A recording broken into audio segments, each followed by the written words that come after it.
I, 28M, discovered that my fiancée Madeline, 27F, has been lying about her job and income for our entire 5-year relationship. We got engaged 6 months ago, and I thought I knew everything about her. Boy, was I wrong. Madeline and I met at a mutual friend's birthday party. She confidently introduced herself as a marketing executive at a well-known tech company. I was impressed by her career success at such a young age.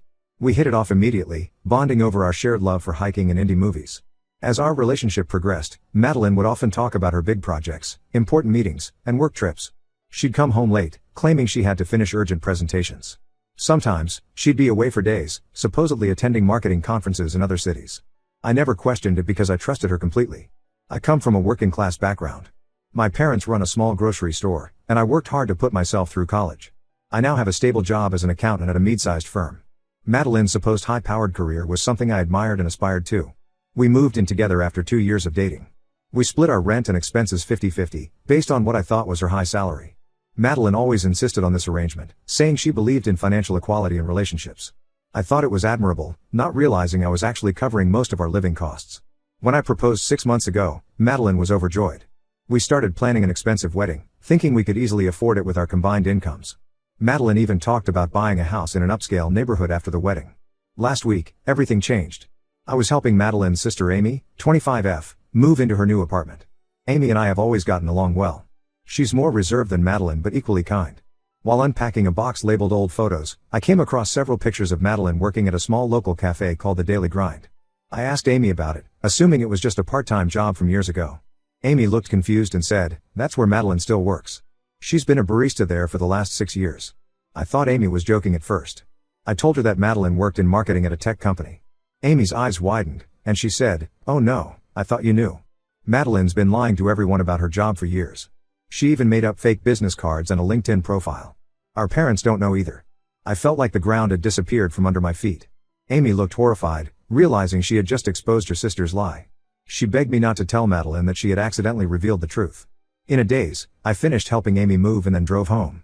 My mind was racing, trying to make sense of this revelation. Had our entire relationship been built on a lie? When I got home, Madeline was in the kitchen making dinner. She greeted me with a smile, asking how the move went. I couldn't hold it in anymore. I confronted her about what Amy had told me. At first, Madeline tried to deny it. She claimed Amy must be confused or playing a prank. But when I mentioned the photos I had seen, Madeline's face crumpled. She sat down heavily at the kitchen table and started crying. Through her tears, Madeline admitted that she had been lying about her job and income this whole time. She explained that when we first met, she was embarrassed about being just a barista while all her friends had corporate jobs. She lied about having a marketing job, thinking we'd only date for a short time. But as our relationship got serious, she felt trapped in the lie and couldn't find a way to tell the truth.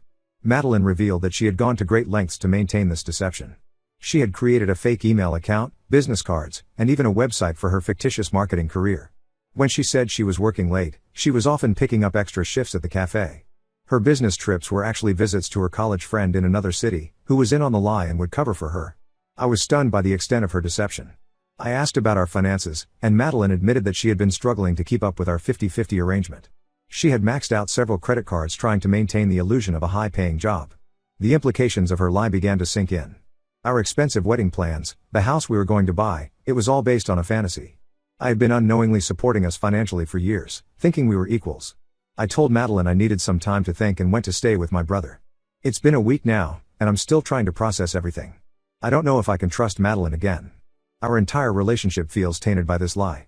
Madeline has been calling and texting nonstop, begging for forgiveness and a chance to explain further. She says she'll tell her parents and friends the truth if I give her another chance.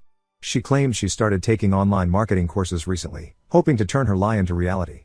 But I don't know if I can get past this level of deception. It's not just about the job, it's about the years of elaborate lies, the financial deceit, and the break in trust. I'm questioning everything about our relationship now. Part of me still loves Madeline. We've shared so many good times, and until this revelation, I thought we had a strong, honest relationship. I'm torn between my feelings for her and the sense of betrayal I feel. I'm also worried about the practical aspects. If I break off the engagement, what happens to our shared apartment and the deposits we've already paid for the wedding? How do I explain this to our friends and family? I could use some advice. Am I overreacting? Should I give Madeline another chance to explain herself fully? Or is this lie too big to forgive? How do I even begin to trust her again if I decide to stay in the relationship? I'm lost and confused. Any insights or similar experiences would be greatly appreciated. Update 1. Thank you all for your advice and support on my last post. The past few weeks have been a roller coaster, and I wanted to give you an update on what's happened. After taking some time to think, I decided to hear Madeline out completely. We met at a neutral location, a park near our apartment where we used to have picnics. It felt strange to be there now, with this huge issue between us. Madeline came clean about everything. She walked me through her entire deception, from the moment she first lied about her job to all the elaborate steps she took to maintain the lie over the years. She had created multiple fake email accounts, not just for her fictional job but also for her imaginary colleagues. She showed me the website she had built for her fake marketing company, complete with case studies and client testimonials, all fabricated. What shocked me most was learning that Madeline had been secretly taking online classes in marketing for the past 2 years. She showed me her course certificates and said she had been trying to make her lie a reality. She had applied for several entry-level marketing positions but hadn't had any luck yet. Madeline also revealed the full extent of her financial troubles. She had racked up over $30,000 in credit card debt trying to keep up with the lifestyle she thought she needed to maintain. She had been making minimum payments, but the interest was piling up. I asked Madeline why she didn't come clean earlier, especially when we got engaged. She said she had tried to tell me the truth several times but always lost her nerve at the last moment. She was terrified of losing me and disappointed herself for not living up to the image she had created. While I appreciated her honesty, I was still hurt and confused. The scale of her deception was hard to comprehend. I told Madeline I needed more time to think about our relationship. She agreed and said she would respect my decision, whatever it might be. A few days after our talk, something unexpected happened. I got a call from Madeline's mother, Lisa. She was hysterical and asked if I knew where Madeline was. Apparently, Madeline had finally confessed everything to her parents and then disappeared. She left a note saying she was ashamed and needed some time alone. I was worried sick. Despite everything, I still cared about Madeline's well-being. I called all of Madeline's friends, but no one had heard from her. We filed a missing person report with the police. For 3 days, we had no idea where Madeline was or if she was safe. On the 4th day, we got a call from a hospital in a city about 200 miles away. Madeline had been admitted after fainting in a bus station. She was physically fine, just dehydrated and exhausted. The doctor said she had been having panic attacks. I drove to the hospital immediately. When I saw Madeline, she looked terrible, pale, with dark circles under her eyes. She broke down crying when she saw me. She said she couldn't face everyone after her lies were exposed, so she ran away. She had been sleeping in bus stations and cheap motels, too ashamed to come back. Seeing Madeline in that state made me realize that despite her lies, I still cared about her deeply. I told her that running away wasn't the solution and that we needed to face this together. She agreed to come back home and get help. We're now back in our city. Madeline has moved in with her parents temporarily while she gets therapy. She's also looking for a new job, determined to start fresh with honesty this time. As for our relationship, we're taking things day by day. I've decided to give Madeline another chance, but I've made it clear that it will take time to rebuild trust. We've postponed our wedding indefinitely and are essentially starting our relationship over from scratch. Madeline has been incredibly remorseful and is working hard to make amends. She's told all her friends and extended family the truth about her job and finances. It's been hard for her, but I'm proud of her for facing the consequences of her actions. We're also going to couples therapy to work on our communication and trust issues. It's been eye-opening to realize how much this lie affected every aspect of our relationship. We're learning to be more open and honest with each other, even about small things. Financially, we're working with a debt counselor to figure out how to tackle Madeline's credit card debt. I've agreed to help her, but only if she sticks to a strict budget and continues to be honest about her spending. I know some people might think I'm a fool for giving her another chance, but I believe people can change if they truly want to. Madeline's actions since coming clean have shown me that she's committed to being honest from now on. That said, I'm cautiously optimistic about our future, but I'm also prepared for the possibility that things might not work out. I've made it clear to Madeline that this is her last chance. Any more lies, no matter how small, and I'm done. Thank you all for your support and advice. It's been a difficult few weeks, but I feel like we're slowly moving in the right direction. I'll update again if there are any significant developments. Update 2. I want to thank everyone for their support and advice over the past few months. A lot has changed since my last update, and not all of it for the better. Madeline and I had been working on rebuilding our relationship. She was going to therapy regularly, had come clean to everyone about her lie, and was actively job hunting. Things seemed to be slowly improving between us. We were communicating better, and Madeline was being more open about her feelings and struggles. About a month ago, Madeline got a job as a social media coordinator for a small local business. It wasn't the high-powered marketing career she had fabricated, but it was a start in the right direction. The pay wasn't great, but it was honest work, and Madeline seemed excited about the opportunity to gain real experience in marketing. I was proud of her for securing a legitimate job in marketing. It felt like a positive step forward in our relationship and in Madeline's personal growth. She was working hard, coming home with stories about her day that I knew were real this time. However, last week, I discovered something that has shaken everything up again. I was using Madeline's laptop to print some documents, with her permission, when I noticed an email notification pop up. The subject line caught my eye: monthly payment confirmation. I know I shouldn't have, but given our history, I clicked on it. What I found left me stunned. The email was a receipt for a $5,000 payment to a company called Career Creators. I did some digging and found out that this company specializes in creating fake work histories, complete with websites, phone numbers for references, and even fake pay stubs. I confronted Madeline about this immediately. At first, she tried to deny it, but when I showed her the email, she broke down. She admitted that she had been using this service for years to maintain her lie about her marketing career. The social media coordinator job she recently got? It was real, but she had used the fake work history from Career Creators to get it. Madeline explained that she had been using Career Creators since before we met. When she first signed up for their services, she was desperate and felt stuck in her barista job. She convinced herself it was just a temporary boost to get her foot in the door of the marketing world. Even after coming clean to me and everyone else, Madeline said she couldn't bring herself to delete her fake work history. She was afraid she'd never get a foot in the door in marketing without experience. She swore that now that she had a real marketing job, she was done with the fake history. I was devastated. Just when I thought we were moving past the lies, I discovered an even deeper level of deception. All the progress we had made in rebuilding trust over the past few months felt meaningless in light of this new revelation. Madeline begged me to understand, saying she was terrified of losing this opportunity in marketing. She promised to come clean to her new employers and delete all traces of her fake history. But for me, it was too late. The damage was done. I told Madeline that I couldn't continue our relationship. The lies were too much, too deep, and had gone on for too long.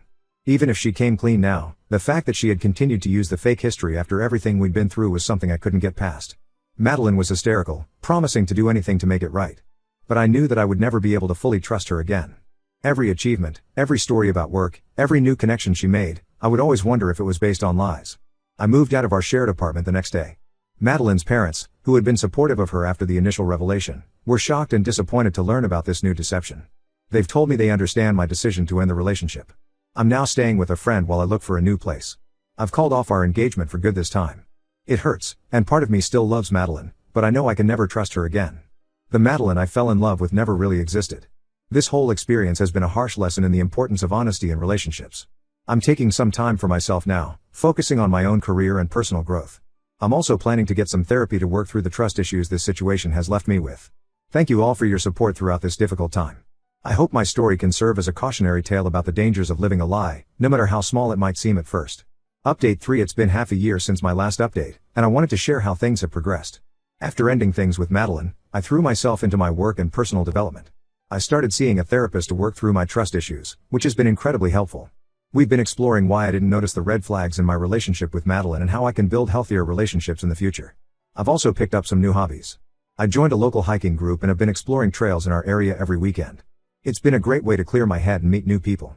I've also started taking cooking classes, something I always wanted to do but never made time for when I was with Madeline. I've reconnected with old friends I had somewhat neglected during my relationship with Madeline. It's been eye-opening to realize how much I had isolated myself in our relationship. My friends have been incredibly supportive, and it's been healing to rebuild these connections.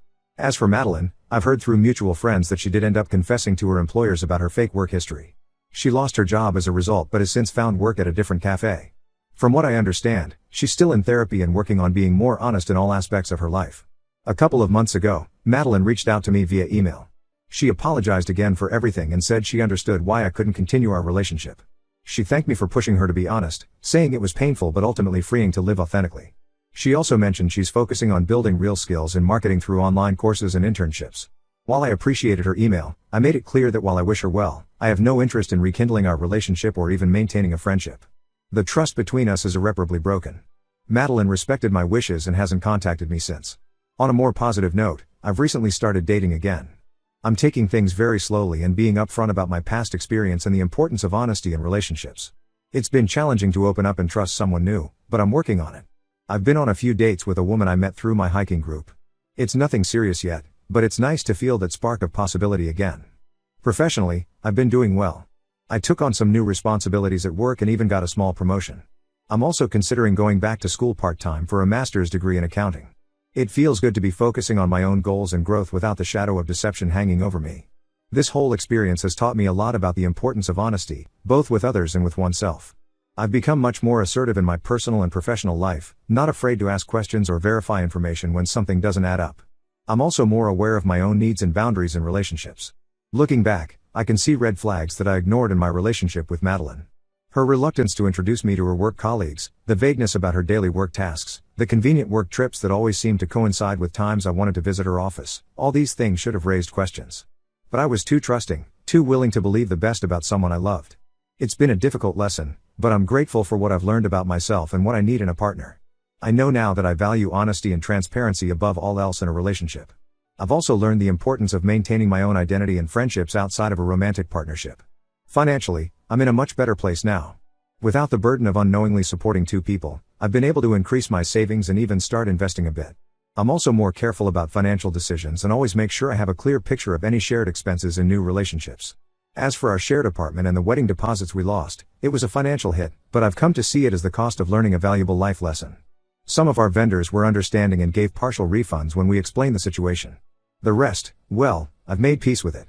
Explaining the broken engagement to friends and family was hard at first, but most people were understanding and supportive. A few mutual friends chose sides, which was painful, but it helped me realize who my true friends were.